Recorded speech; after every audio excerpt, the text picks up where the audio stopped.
Ola, eu son Darío e isto é Un Minuto Azul. Hoxe imos falar da palabra reconversión industrial.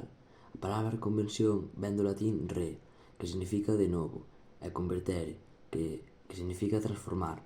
No dicionario galego defínese como a transformación dun sector productivo para adaptarse ás novas necesidades do mercado.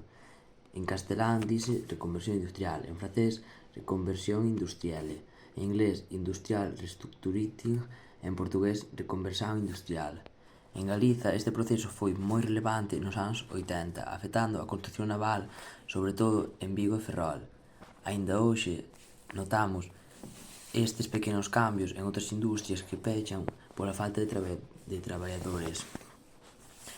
E sobre todo as navales, como pasaba nos anos 80. E ata aquí o Minuto Azul. Espero que vos gustase e que aprenderedes algo. Hasta outra.